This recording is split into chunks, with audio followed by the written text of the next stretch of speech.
빈손으로 왔다 빈손으로 가는 나그네 인생. 왕같은 제사장 선지자 인생. 아낌없이 주고 아낌없이 사랑하며 주 예수와 함께 살자.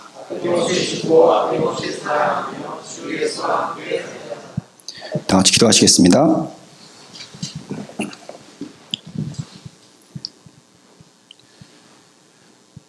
하나님을 만나러 나온 자리에 하나님의 임재가 가득하게 도와주시고, 오늘 요한계시록 말씀을 통해서 우리가 하나님의 말씀을 받을 때 하나님이 어떤 분이신지, 우리가 어떤 존재들인지 더욱더 잘 알게 되고, 그 때문에 우리가 우리 자신을 더욱더 사랑하게 되고, 하나님을 더욱더 사랑하게 되고, 우리의 주변 이웃들을 더욱더 사랑하게 되는 그런 사람들이 될 수 있도록 우리의 삶을 이끌어 주시고 바꾸어 주시기를 간절히 구합니다.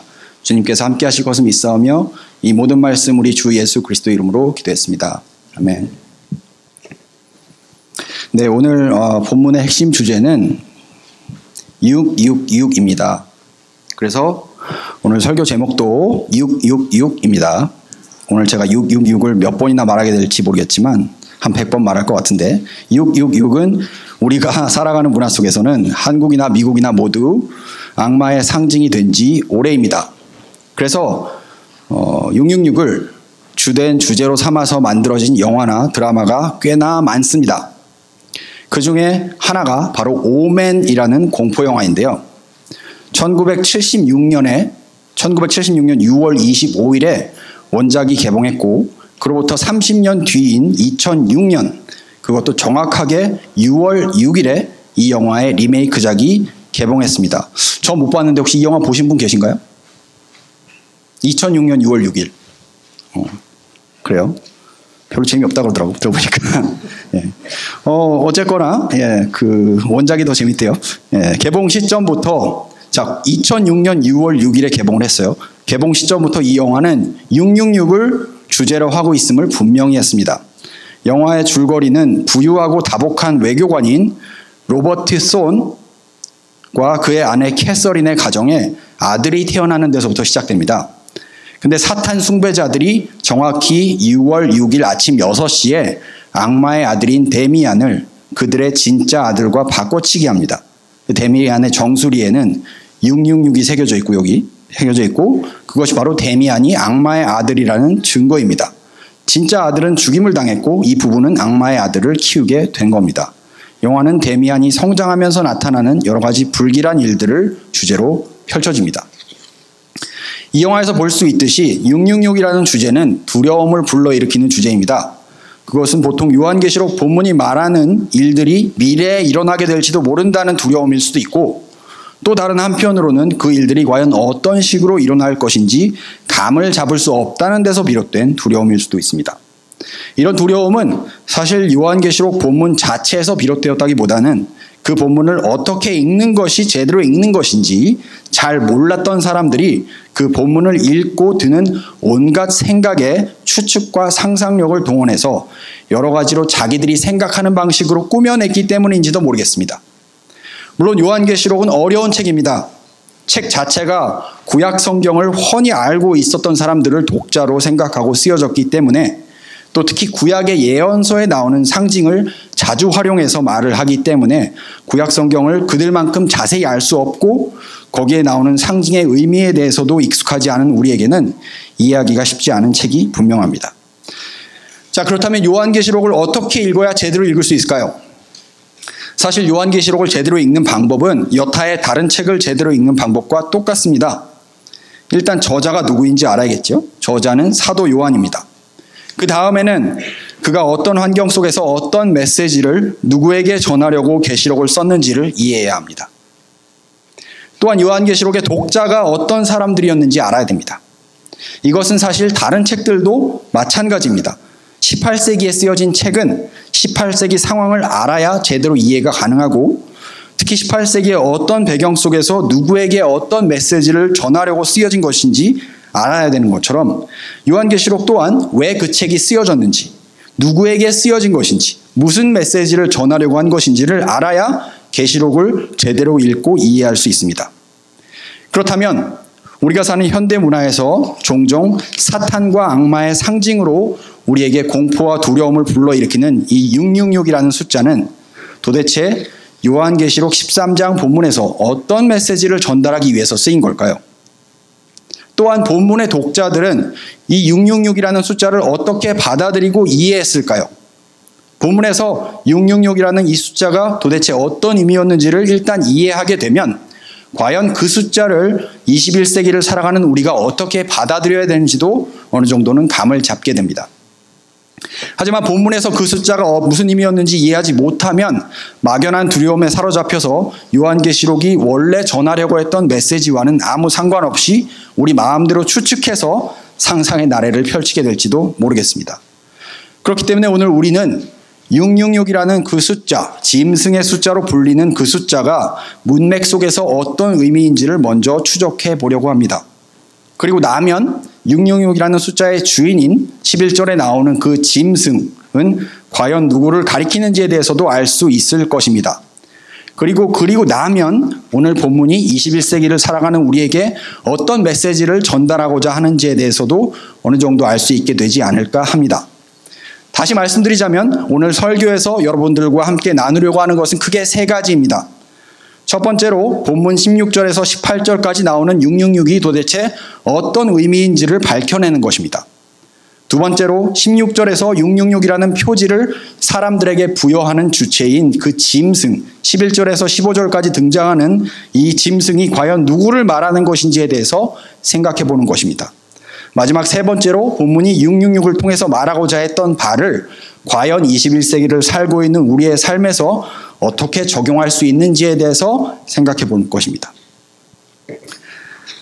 자, 첫 번째, 다시 정리합니다. 666이 과연 본문의 맥락에서 무슨 뜻인가? 두 번째, 그렇다면 666이라는 표시를 사람들에게 주는 짐승은 과연 누구인가? 세 번째, 오늘 본문은 과연 우리의 삶에 어떤 말을 하고 있는가? 이렇게 세 가지입니다. 첫 번째와 두 번째는 사실 밀접하게 연결되어 있기 때문에 첫 번째에 대한 답을 하다 보면 아마 두 번째 또한 저절로 이야기가 나오게 될 거고요. 세 번째의 경우는 첫 번째와 두 번째에서 666과 짐승에 대해서 알게 되면 흥미로운 점들이 드러나게 될 것이라고 생각합니다. 그렇다면 첫 번째로 666은 과연 본문의 맥락에서 무슨 뜻일까요? 일단 본문을 살펴보겠습니다. 18절입니다. 띄워주실 수 있으면 좋을 것 같아요. 네. 자, 제가 읽겠습니다. 지혜가 여기 있으니 총명한 자는 그 짐승의 수를 세어보라. 그것은 사람의 수니 그의 수는 666이라. 이 구절은 수수께끼 투성이입니다. 그 짐승의 수가 사람의 수인 까닭은 무엇일까요? 그리고 왜 하필 그 숫자가 666인 걸까요? 이 수수께끼를 풀기 위해서 우리가 알아야 되는 것은 크게 두 가지입니다. 우선 유대인들의 세계관에서 숫자 3과 숫자 7은 하나님을 가리키는 완전수인 반면 숫자 6은 피조물, 특히 인간이나 짐승의 불완전함을 가리킨다는 점입니다. 하나님께서 성부, 성자, 성령 하나님으로 표현되기 때문에 3이라는 숫자는 하나님의 본성을 드러내는 숫자로 인식이 됩니다. 또한 7이라는 숫자도 일주일의 완성, 하나님께서 모든 창조 행위를 마치고 쉬셨던 날이 바로 7번째 날이라는 데서 비롯됩니다. 창세기 2장 1절에서 2절은 이렇게 말합니다. 천지와 만물이 다 이루니라. 하나님의 지으시던 일이 7째 날이 이를 때에 마치니 그 지으시던 일이 다함으로 7째 날에 안식하시니라. 반면에 숫자 6은 어떨까요? 창세기 1장에서 인간은 6째 날에 창조되었습니다. 창세기 1장 27절과 31절입니다. 하나님이 자기 형상 곧 하나님의 형상대로 사람을 창조하시되 남자와 여자를 창조하시고 31절입니다. 하나님이 그 지으신 모든 것을 보시니 보시기에 심히 좋았더라. 저녁이 되며 아침이 되니 이는 6째 날이니라.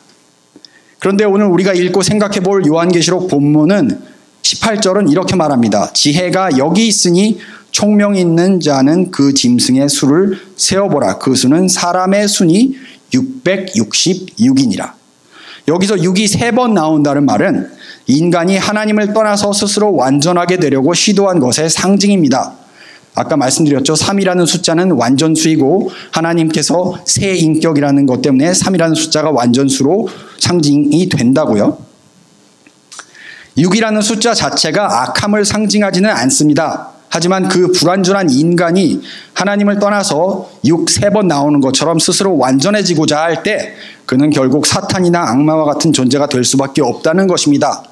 인간은 하나님 보시기에 좋았더라라는 창세기 1장 31절의 말씀은 숫자 6 자체가 악한 것은 절대 아님을 알려줍니다.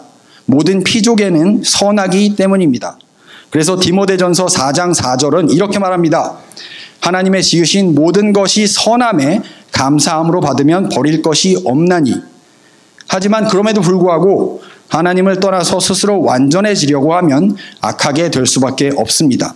그래서 6이 3번 나오는 666이 악함을 상징하게 되는 것입니다. 자, 두 번째로 이제 슬라이드를 보여주시겠습니까? 제가 만든 슬라이드. 네, 감사합니다. 자, 이게 중요한데요. 슬라이드에서 보실 수 있는 것처럼 고대인들은 자신들이 쓰던 문자에 숫자 값을 부여해서 쓰는 풍습을 가지고 있었습니다. 우리식으로 바꿔 표현하자면 알파벳 A는 100을 가리키는 것으로, 이게 알파벳 A가 100을 가리킨다는 말이 아니에요. 그게 아니고 말하자면 그렇다라고 쳐보자는 것이죠. N은 40을 가리키는 식으로 그렇게 썼다는 말입니다. 이런 고대의 관습을 여기서 보시는 것처럼 게마트리아라고 부릅니다. 슬라이드에도 나와 있는 것처럼 666이라는 숫자는 게마트리아로 풀어낸 것이고 어떤 글자들의 숫자 값의 합계, 특히 누군가의 이름을 구성하는 숫자 값의 합계일 거라는 게 학자들의 견해입니다. 예를 들자면 제 이름이 김상일인데 제 이름의 첫 글자인 김은 기역 더하기 모음 이 더하기 미음이죠.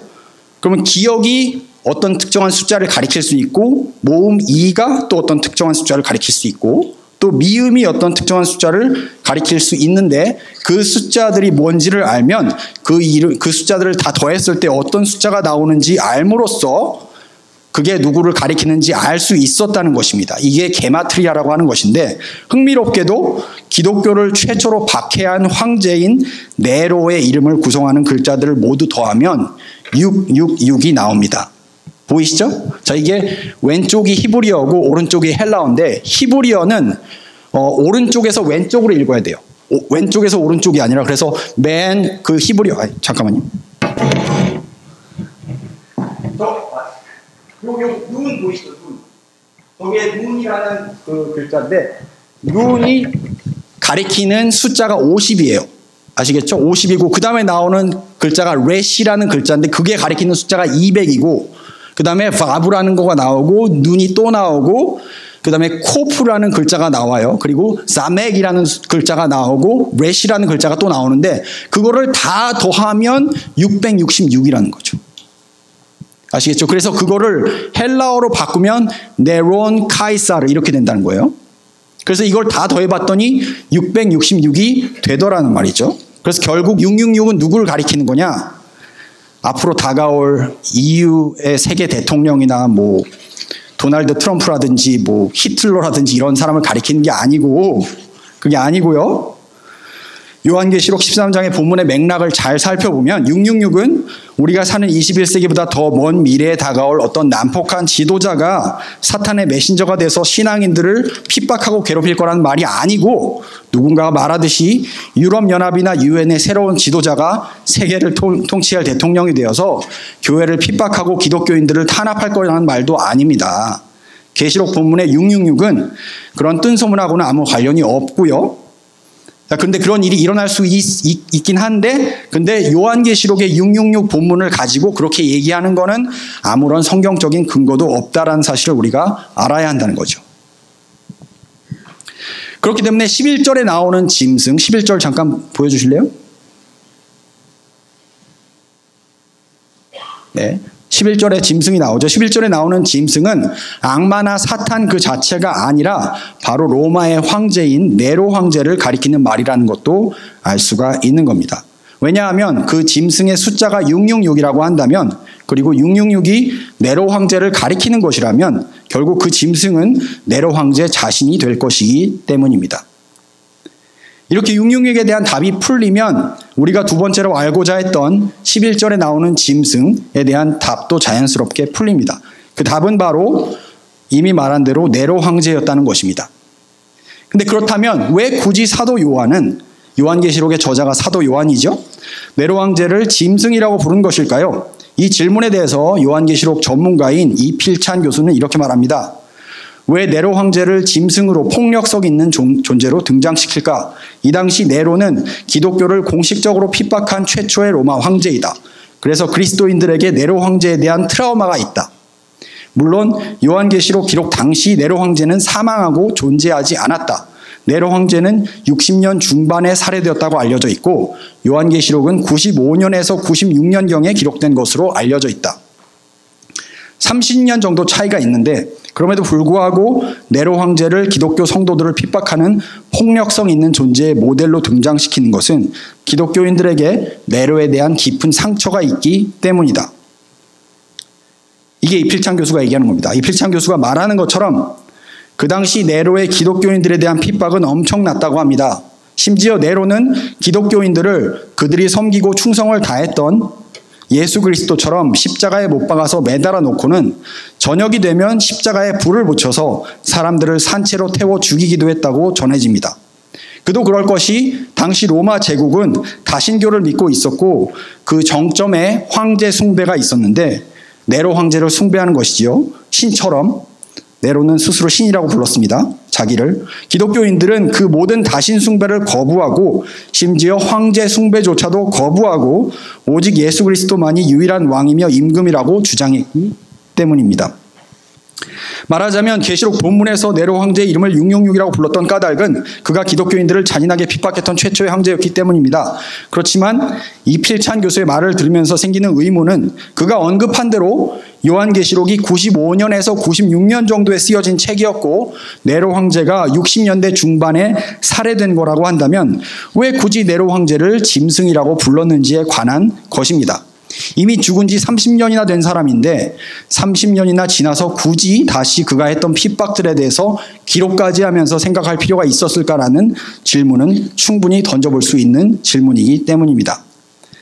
자, 그렇다면 거기에 대한 답이 있을까요? 당연히 있습니다. 네, 거기에 대한 답은 당시 로마 제국 안에 네로 황제가 환생할 거라는 설이 파다하게 돌고 있었다는 점에서 찾을 수 있습니다. 초대교회 안에서도 네로 황제가 환생할 것이라는 이야기가 여러 경로를 통해서 회자되고 있었습니다. 그도 그럴 것이 68년 6월 네로 황제가 당시 경쟁 관계에 있었던 로마 원로원이 보낸 자객에 의해서 암살되었다는 것이 공식적인 사실이었지만 그가 죽었다는 것을 확인해 주는 사람은 아무도 없었고 또한 그의 죽음에 대한 확실한 증거도 없었기 때문입니다. 따라서 사람들은 네로 황제의 죽음은 원로원이 꾸며낸 말이고 그는 사실 여전히 죽지 않았으며 어딘가 은밀한 곳에 몸을 피해서 숨어 있다가 다시 나타나 황제 자리로 돌아올 것이라고 믿었다는 점입니다. 일종의 음모론인 셈이지요. 요즘에도 히틀러가 아직 죽지 않고 살아있다라는 얘기를 하는 사람이 있는데 그런 것하고 비슷하다고 보시면 됩니다. 오늘 우리가 읽는 본문도 당시 그런 소문이 있었다는 점을 뒷받침해 줍니다. 14절입니다.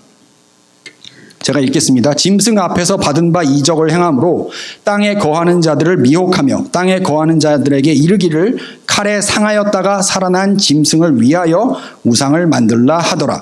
여기서 칼에 상하였다가 살아난 짐승은 네로 황제를 가리킵니다. 네로 황제를 칼에 상하였다가 살아난 짐승으로까지 표현했다는 점은 네로 황제 이전까지는 로마 제국에 의해서 공식적으로 핍박을 당한 적이 없었던 성도들에게 그가 얼마나 큰 공포의 대상이었는지 쉽게 알 수 있게 해줍니다. 더군다나 이런 공포는 요한계시록이 쓰여질 당시 로마 황제였던 도미티아누스 황제 또한 기독교인들에 대해서 잔인한 핍박을 일삼았었기 때문에 더 커졌습니다. 즉 일각의 기독교인들은 혹시 네로가 환생해서 돌아온 인물이 도미티아누스 황제가 아닐까라는 생각을 했을 정도였습니다. 그만큼 도미티아누스 황제도 핍박을 심하게 했다는 거죠. 네로 황제도 도미티아누스 황제도 모두 기독교를 pit박한 황제들이라는 공통점이 있었기 때문에 이런 의심이 가능했었고 이런 의심은 사실 그만큼 초대교회 신자들의 핍박에 대한 트라우마가 컸었다는 반증이기도 합니다. 그리고 그 트라우마의 근거는 네로나 도미티아누스나 할 것 없이 모두 16절에서 말하는 그가 모든 자, 곧 작은 자나 큰 자나 부자나 가난한 자나 자유인이나 종들에게 그 오른손에나 이마에 표를 받게 하고 라는 행위를 하게 했다는 데 있습니다. 따라서 그 표가 도대체 뭐를 가리키냐는 질문을 할 때 한 가지 분명한 사실은 그 표는 분명히 황제와 관련이 있는 표일 거라는 사실입니다. 더군다나 그리스도인들이 황제들에 대해서 그런 트라우마를 가질 법한 충분한 이유를 제공하는 구절은 바로 17절입니다. 제가 읽겠습니다. 누구든지 이 표를 가진 자 외에는 매매를 못하게 하니, 즉 그 표를 받지 않고는 아무것도 사지도 팔지도 못하게 되었다는 말입니다. 종합하면 황제와 관련해서 사람들이 무언가를 하지 않으면 아무도 돈을 벌어서 먹고 사는 일을 할 수 없게 만들어버렸다는 말이 됩니다. 그 무언가가 문맥상에서 도대체 무엇을 가리키느냐를 알아보기 전에 우리가 생각해야 될 점은 오늘날 교회를 다니는 사람들에게도 이 구절은 굉장한 두려움과 의심을 불러일으킨다는 점입니다. 왜냐하면 오른손이나 이마에 표를 받게 한다는 그 말씀이 결국 오늘날의 바코드나 베리칩을 가리키는 게 아니냐는 얘기들이 교회 안에서 한동안 엄청나게 돌았기 때문입니다. 바코드나 베리칩은 모두 물건을 구입하는 데 필수적인 수단이 되었고 앞으로 될 것이라고 예상되는 것들입니다. 바코드는 우리가 물건을 살 때 흔히 뒷면에 얇은 막대기들이 이렇게 따닥따닥하고 붙어 있죠. 그래서 점원이 거기에 스캔을 하면 가격이 뜨는 그런 코드를 말합니다. 베리칩은 작은 칩을 몸에 심어서 그걸로 모든 물건을 사고 파는 일을 크레딧 카드나 애플페이 같은 결제 수단 대신 사용하게 될 것이고, 그게 바로 사탄이 하는 일이라고 주장하기 때문에 16절에 나오는 말씀과 어느 정도 연결이 되는 것처럼 보이긴 합니다. 다만 이런 얘기들이 놓치고 있는 점은 요한계시록의 본문에 대한 맥락을 전혀 생각하지 않고 무작정 요한계시록이 아직 오지 않은 미래에 대한 예언을 담고 있다고 생각하면서 풀어낸다는 점입니다. 하지만 이미 말씀드렸다시피 요한계시록은 그렇게 읽어서는 제대로 이해하기 어려운 책입니다. 더군다나 2013년 현재 모든 정통 기독교 교단들은 베리칩이나 바코드를 요한계시록과 연결시키는 모든 시도를 이미 이단적인 가르침이라고 규정한 상태이기 때문에 더 이상 여기에 대해서 논란을 일으키는 사람이 있다면 가까이 하지 마시기를 권합니다. 혹시라도 주변에서 베리칩을 요한계시록과 연결시키는 사람을 만나신다면 전혀 거기에 대해서 듣고 혹하실 필요가 없다는 점을 말씀드리고자 합니다. 그렇다면 만약 오늘 본문에 등장하는 표가 바코드도 아니고 베리칩도 아니라면 과연 본문의 맥락 속에서 그 표는 무엇을 가리키는 걸까요? 다시 한번 본문을 읽겠습니다. 16절과 17절입니다. 저가 모든 자 곧 작은 자나 큰 자나 부자나 빈궁한 자나 자유한 자나 그 종들로 그 오른손에나 이마에 표를 받게 하고 누구든지 이 표를 가진 자 외에는 매매를 못하게 하니 이 표는 곧 짐승의 이름이나 그 짐승의 수라. 여기서 흥미로운 점은 이 표를 받는 일이 15절과 그 앞부분에서 어떤 행위와 연결되는지입니다. 15절은 이렇게 말합니다. 저가 권세를 받아 그 짐승의 우상에게 생기를 주어 그 짐승의 우상으로 말하게 하고 또 짐승의 우상에게 경배하지 아니하는 자는 몇이든지 다 죽이게 하더라. 그리고 그 앞에 나오는 14절은 칼에 상하였다가 살아난 짐승, 그 즉 네로 황제를 위해서 우상을 만들라는 명령입니다. 즉 16절 이하에 등장하는 표를 받는 행위는 11절에서 15절의 내용으로 미루어 볼 때 네로 황제에 대한 혹은 도미티아누스 황제에 대한 황제 숭배 행위와 연결되어 있었다는 점을 쉽게 알 수 있습니다. 결국 황제 숭배가 곧 우상 숭배인 것입니다. 황제 숭배가 왜 우상 숭배일 수밖에 없는가? 여기에 대해서 영국 더럼 대학에서 신약 성경을 가르치는 학자인 존 바클레이 교수는 다음과 같이 말합니다. 향을 피우고 황제에게 경배하고 난 후에는 그것을 이행했다는 증서를 사람들이 받았다. 이 증서가 바로 짐승의 표이며 이는 박해와 죽음으로부터 면죄받으며 로마 제국 내에서 자유로운 활동을 할 수 있었다. 하지만 그리스도인들에게 이 표를 받는다는 것은 결국 예수가 왕이 아니라 로마 황제가 왕이라는 말과 같은 의미였습니다. 그래서 그들은 굳이 이 표를 받는 일을 거부할 수밖에 없었고 그 때문에 큰 핍박을 받게 되었던 것입니다. 사도행전 17장 7절은 그리스도인들이 로마의 황제 숭배를 거부하는 일을 예수가 왕이라는 자신들의 신앙 고백에 있어서 얼마나 중요한 일로 생각했는지를 잘 보여줍니다. 사도행전 17장 7절입니다. 제가 읽겠습니다. 이 사람들이 가이사의 명을 거역하여 말하되 다른 임금 곧 예수라 하는 이가 있다 하더이다 하니, 여기서 가이사는 시저 즉 로마 황제를 가리킵니다. 당시 그리스도인들에게 있어서 예수는 세상 권력자들보다 더 큰 임금이셨고 더 큰 통치자셨으며 궁극적으로 그들이 충성을 바쳐야 할 대상이었기 때문에 로마 황제를 숭배하는 일은 당연히 할 수 없었던 것입니다. 하지만 우리는 이렇게 생각해 볼 수 있습니다. 그냥 저라고 표를 받아서 먹고 살면서 비밀스럽게 예수님을 섬기면 안 되나? 굳이 정치 지도자인 황제를 인정하는 일을 예수님하고 연결시킬 필요가 있을까라고 질문하면서 말이지요. 여기에 대해서 또 다른 요한계시록 전문가인 이병학 교수는 당시의 황제 숭배가 당시 사람들에게 어떤 의미였는지에 대해서 자신의 책 요한계시록 약자를 위한 예배와 저항의 책에서 다음과 같이 자세히 설명합니다.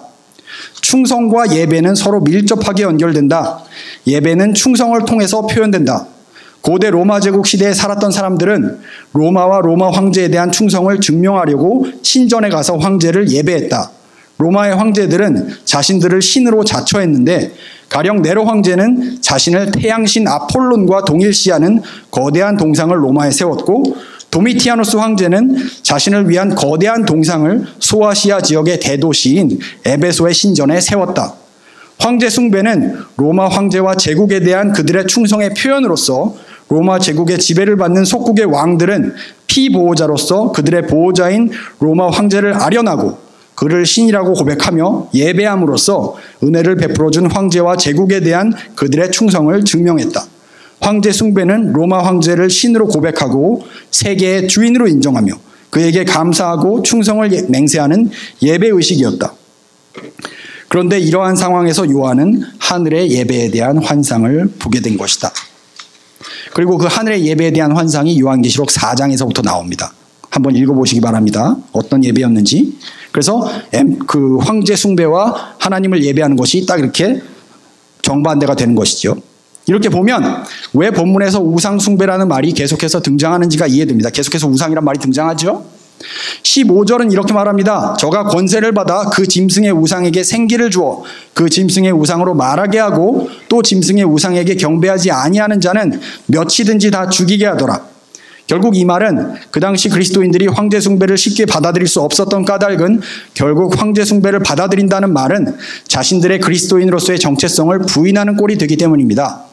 그렇기 때문에 그들은 황제 숭배를 거부했고 그 결과 끌려가서 죽음을 당하기도 했고 고문을 당하기도 했으며 여러 가지 형태의 핍박과 고난을 받았습니다. 여기까지가 오늘 본문의 맥락을 잘 살펴보면 우리가 알 수 있는 것들입니다. 그러면 이제 666이 앞으로 다가올 미래에 대한 예언이 아니라는 점을 우리는 알게 되었습니다. 13장이 말하는 짐승도 세계 대통령이나 미래에 올 사탄의 대리인이나 메신저가 아니라 네로 황제였다는 것도 알게 되었습니다. 그런데 이렇게 얘기하면 계시록은 오늘을 살아가는 우리의 신앙에 시사하는 바가 전혀 없는 것처럼 느껴집니다. 마치 과거 역사에 있었던 일에 대한 것이고, 그죠? 우리의 신앙에는 무슨 의미가 있는지 잘 모르겠는 그런 포인트가 오는데, 근데 과연 그럴까요? 왜 그렇지 않은지 저는 이필찬 교수의 말을 다시 빌려서 얘기해 보겠습니다. 이필찬 교수의 말을 인용합니다. 여러분 이 말씀을 들으면서 어떤 생각이 드십니까? 그때 신앙생활 안 하기 잘했다. 자유로운 나라에서 예수를 믿기에 방해하는 사람도 없고 죽이는 사람도 없으니 얼마나 행복한가. 이렇게 생각하지 않으십니까? 그렇다면 오해입니다. 과연 짐승은 단순히 2000년 전 네로 황제를 모델로 한 과거의 산물일 뿐일까요? 문제는 사탄은 그때나 지금이나 동일한 존재라는 것입니다. 사탄은 그때는 황제 숭배라는 그런 절대절명의 도전을 가지고 교회를 멸절시키려고 전략과 전술을 사용했고, 그 동일한 사탄은 이 시대에, 지금 우리가 살아가는 시대에 또 다른 방법으로 교회를 와해시키기 위해서 활동하고 있다는 사실입니다. 저는 이필찬 교수입니다. 저는 네로 황제가 아닌 다른 형태, 아니 형태가 없는 짐승이 괴물의 모습으로 이 시대에 존재한다고 생각합니다. 더 큰 문제는 초대교회 당시에는 전선이 분명했다는 겁니다. 로마 제국과 기독교 그룹, 전선 하나만 형성됐었지요. 그러나 이 시대는, 우리가 사는 시대에는 전선이 없습니다. 사탄은 오늘날 인간의 탐욕을 통해 괴물을 만들어내기 때문입니다. 이 탐욕은 여러분 안에 있고 교회 안에 들어와 있습니다. 그래서 이 전선이 교회 밖에 있는지 안에 있는지 정말 정신 차리지 않으면 확인할 수 없는 그러한 어둠의 시대 속에 우리는 신앙생활을 하고 있습니다. 여기까지가 이필찬 교수의 말입니다. 여러분 이 말을 듣고 어떤 생각이 드시나요? 우리 안에 들어와서 이미 활동하고 있는 우상들 중에 번영복음이라는 것이 있습니다. 영어로는 prosperity gospel이라고 합니다. 간단하게 그 내용을 요약하자면 예수를 믿는 사람은 모두 성공하고 세상적으로 잘 된다는 것입니다. 그 말은 바꿔 말하면 우리가 세상에서 성공하지 못하고 잘 되지 못하면 그 주된 이유는 우리가 예수를 제대로 믿지 않았기 때문이라는 말입니다. 또한 우리가 세상에서 성공하고 잘 되면 그건 다 예수님이 복 주셔서 그런 거라는 말입니다. 오늘 요한계시록 본문을 보면 과연 그게 맞는 얘기인지 당연히 저절로 의심이 듭니다. 만약 번영복음이 맞다면 계시록 시대를 살았던 성도들은 하나님의 저주를 받았던 사람들일 겁니다. 그뿐이 아니죠. 그렇게 따지면 사도 바울도 베드로도 아니 예수 그리스도를 믿기 위해서 고난과 핍박을 감수했던 모든 이들은 사실 예수를 잘 믿지 않았기 때문에 그런 고난과 핍박을 받은 것이 됩니다. 이건 말이 안 되지요. 그런데도 오늘날 수많은 사람들이 번영복음을 믿고 따르면서 살아갑니다. 여러분 조엘 오스틴의 책들을 혹시 읽어보신 적이 있으신가요? 그의 책 중에 가장 유명한 것으로는 긍정의 힘, 영어로는 Your Best Life Now, 그리고 잘 되는 나, Become a Better You와 같은 책들이 있습니다. 그는 미국의 번영복음 운동을 이끌고 가는 대표적인 설교자입니다. 제가 여러분들에게 그의 책을 읽지 말라고 말씀드릴 수는 없지만 적어도 그가 어떤 메시지를 전하는 인물인지 꼭 알고 읽으셨으면 좋겠습니다. 조엘 오스틴은 스스로를 목사라고 부릅니다. 그리고 그를 따르는 사람들이 미국 교회 안에 아주 많습니다. 번영복음이 전하는 메시지를 예수 그리스도의 복음이라고 받아들인 사람이 정말로 섬기는 게 과연 예수님일까요? 아니면 번영일까요? 번영복음은 미묘하게 우리가 예수를 섬기는 목적을 예수 그분이 아니라 우리의 번영과 성공으로 바꿔놓음으로써 우리를 우상 숭배자로 만들어버립니다. 그뿐만이 아닙니다. 비록 이필찬 교수가 말한 대로 21세기 미국과 한국에서 신앙생활하는 우리들에게 초대교회 성도들이 겪어야 했던 그런 핍박이나 고난은 없을지라도 그 말이 우리 안에 은밀히 우리가 섬기는 우상이 전혀 없다는 말은 아닙니다. 현대인의 우상에는 어떤 것이 있을까요? 우상이라는 말을 들으면 사실 우리는 그런 게 과연 우리의 삶에 있을까 싶은 생각이 들 수도 있지만 사실 우상이란 궁극적으로 우리가 우리 인생의 의미나 목적을 발견하기 위해서 하나님의 사랑 외에 꼭 필요로 하는 것에 다름 아닙니다. 그래서 팀 켈러 목사님은 우상을 이렇게 정의합니다. 무엇이든 당신이 그것을 보며 마음 깊은 곳에서 이렇게 말한다면 그게 곧 우상이다. 저것만 있으면 내 삶이 의미 있어질 거야.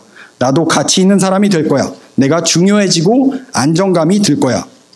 여러분, 초대교회 성도들이 그토록 황제 숭배를 거부하려고 했던 이유는 무엇이었을까요?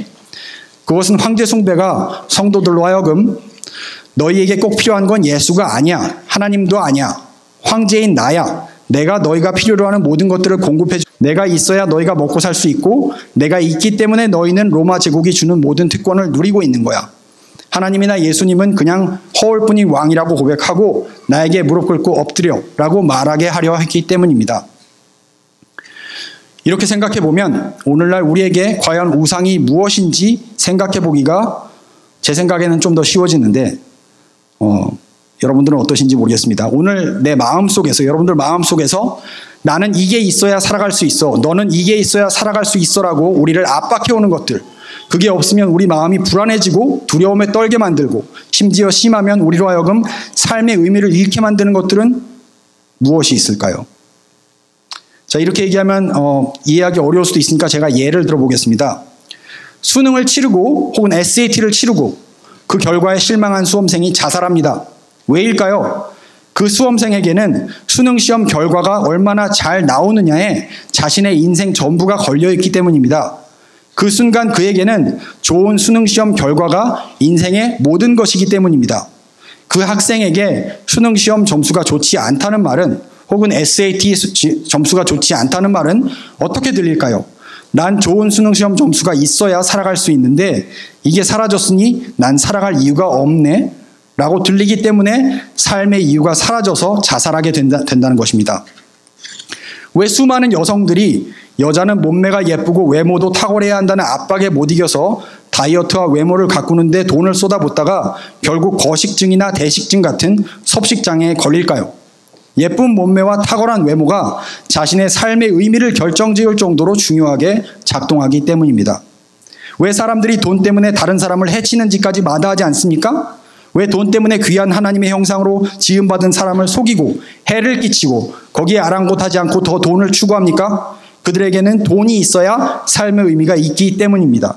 그렇기 때문에 그들은 돈이 없으면 불안해집니다. 두려워집니다. 여러분, 이런 모습들이 그저 남의 모습이기만 할까요? 정도의 차이가 있을 수 있지만 저와 여러분들 안에도 이런 모습이 조금이라도 아마 있을 겁니다. 다른 사람들을 사랑하는 것보다 나에게 더 중요한 삶의 의미로 작동하는 것. 그래서 그들에 대해서는 전혀 신경 쓰지 않고 오직 내가 원하는 그것만을 추구하게 만드는 것. 그게 바로 오늘날 우리가 섬기는 우상입니다. 어떤 이들에게는 힘이 우상입니다. 자신이 어느 그룹에 속해 있든지 간에 그 그룹 안에서 반드시 지도자의 위치에 올라가야 합니다. 그를 위해서는 아무것도 가릴 것이 없습니다. 다른 사람을 부당하게 끌어내려도 괜찮습니다. 또 다른 이들에게는 안정감과 안전이 우상입니다. 돈이 있어야 안전함을 느끼는 사람도 많고 로맨틱한 관계를 가져야 안정감을 느끼는 사람도 있습니다. 그래서 돈이 없어지면 남의 것을 훔치는 일까지 마다하지 않습니다. 불법을 자행해서 일하는 것도 상관이 없어집니다. 돈만 벌 수 있다면 말이죠. 로맨틱한 관계도 마찬가지입니다. 결혼을 했는데도 결혼 안에서 더 이상 로맨틱한 관계를 가질 수 없어서 배우자를 속이고 결혼 관계 외에서 로맨틱한 관계를 추구하는 일을 합니다. 로맨틱한 관계가 주는 그 사랑받는다는 느낌이 그 사람에게 절실하게 필요하기 때문입니다. 명예나 사람들의 인정은 어떻습니까? 남들이 나를 인정해주고 가치 있는 존재로 여긴다는 그 느낌이 없이는 살아갈 수 없는 사람들도 있습니다. 저는 다른 것들에도, 제 얘기입니다. 다른 것들에도 약하지만 특히 명예를 얻는 것, 사람들의 인정을 받고 좋은 사람이라는 평판을 유지하는 일에 굉장히 마음을 두고 신경을 쓰는 사람입니다. 그걸 어떻게 알 수 있었냐면요. 제가 누군가와 사이가 안 좋아지면 그것 때문에 심하게 불안해지거나 두려워진 적이 있었기 때문입니다. 그 사람의 시선이나 평가에 지나치게 나의 존재 가치를 걸고 있다면 그건 바로 명예나 사람들의 인정이 우상일 확률이 높다는 얘기입니다. 다행히 저와 여러분에게는 복음이 있습니다. 복음을 믿는다는 말은 복음이 말하는 하나님의 사랑이 내 인생에서 다른 어떤 것도 나에게 줄 수 없는 삶의 가치와 의미, 목적과 행복을 모두 준다는 것에 지적으로 동의할 뿐만 아니라 전심으로 그 말을 믿고 따른다는 뜻입니다. 이런 믿음과 신뢰가 정말 복음을 믿는다는 말입니다. 우리 중에 정말 이렇게 복음이 내 삶에서 다른 어떤 것도 나에게 줄 수 없는 가치와 의미를 준다는 것을 온 마음 다해서 고백할 수 있는 사람이 얼마나 있겠습니까? 아마 지금 어쩌면 속으로 난 그렇게 할 수 있어 라고 생각하시는 분들이 계실지도 모르겠습니다. 하지만 우리가 입으로 고백하는 것, 우리가 스스로에 대해서 생각하는 것이 항상 우리 자신의 진짜 모습인 것은 아닙니다. 우리의 생각이나 확신보다는 우리가 언제 불안해지고 두려워지는지를 보면 우리의 진짜 모습이 어떤 것인지 알 수 있습니다. 제가 장담하건대 우리 모두는 우리가 진짜 어떤 존재인지 잘 모를 뿐만 아니라 이런저런 식으로 우상을 섬기면서 살아가고 있습니다. 사실 우상을 섬긴다는 말은 나의 구원을 우상을 통해서 얻으려고 한다는 말이나 마찬가지입니다. 성경에서 구원이란 말을 사용할 때 그 말은 죽어서 천국에 간다는 말이 아닙니다. 정확히 우리가 삶의 의미나 가치, 목적을 어디에서 찾느냐가 우리가 누구를 통해서, 무엇을 통해서 구원받느냐를 결정한다고 성경은 말합니다. 그렇기 때문에 기독교 상담학자인 데이빗 폴리스는 우상을 통해서 우리가 구원을 얻으려는 시도에 대해서 이렇게 말합니다. 데이빗 폴리스의 말입니다. 하나님이 각 사람의 심령을 향해 던지시는 가장 기본적인 질문은 다음과 같다. 예수 그리스도 외에 네 마음의 신뢰, 몰두, 충절, 섬김, 두려움, 기쁨에 대해 사실상 소유권을 보유하고 있는 사람이나 뭔가가 있느냐? 삶을 지속시켜줄 안정과 안전과 수용을 얻고자 네가 의지하는 대상은 누구 또는 무엇이냐? 인생에서 네가 정말로 바라고 기대하는 바는 무엇이냐? 무엇이 있으면 정말 행복하겠느냐? 무엇이 있으면 남들에게 받아들여지고 인정받겠느냐? 너는 어디서 권력과 성공을 찾고 있느냐? 이런 비슷한 질문을 통해 자신이 하나님을 섬기는지, 우상을 섬기는지, 구원을 그리스도께 바라는지, 우상에게 바라는지 결국 알아낼 수 있다. 여기까지가 폴리슨의 말입니다. 여러분, 우리가 스스로에게 이런 질문을 정직하게 던질 수 있다면, 그리고 우리의 마음속을 잘 살펴본다면 우리가 우리의 구원을 전적으로 예수 그리스도를 통해서만 구하는 것은 아니라는 사실을 알게 될 것입니다. 그 사실 하나만으로도 이미 우리는 우상 숭배자가 됩니다. 그런데 하나님께서는 그래도 괜찮다고 하십니다. 아니, 사실 우리가 우상 숭배자가 되지 않을 방법이 없기 때문에 당신의 아들 예수 그리스도를 보냈다고 하십니다. 여러분, 우리가 예수 그리스도께로부터 오는 구원을 정말 믿을 수 있는 길은 우리가 현재 무엇을 의지하고 신뢰하면서 살아가는지를 정직하게 대면하고 하나님 앞에서 그게 이제까지 우리의 구원이었음을 고백하는 것입니다. 성경은 말합니다. 요한일서 1장 8절로 9절입니다. 만일 우리가 죄 없다 하면 스스로 속이고 또 진리가 우리 속에 있지 아니할 것이요 만일 우리가 우리 죄를 자백하면 저는 미쁘시고 의로우사 우리 죄를 사하시며 모든 불의에서 우리를 깨끗게 하실 것이요. 우리가 하나님과의 사랑의 관계에서 튼튼해지면 질수록 우리의 마음이 하나님 외에 다른 것을 통해서 우리 스스로의 구원을 추구하는 일은 사라질 것입니다. 이것을 배워가는 과정이 바로 그리스도인의 삶입니다. 하나님께서는 우리가 처음에 하나님 앞에 나올 때부터 우리에게 완전함을 요구하시지 않습니다. 오히려 하나님과 관계를 맺으면서 그분의 사랑 때문에 우리가 점점 더 그분을 닮아가는 일을 원하시고 오직 그분께만 우리의 삶의 의미와 가치와 목적과 우리의 안정과 수용과 힘과 명예와 그 모든 것들을 두기 원하십니다. 이것이 바로 그리스도인의 삶의 여정입니다. 저와 여러분이 함께 이 길을 걸어갈 수 있다면 참 좋겠습니다. 다 같이 기도하시겠습니다.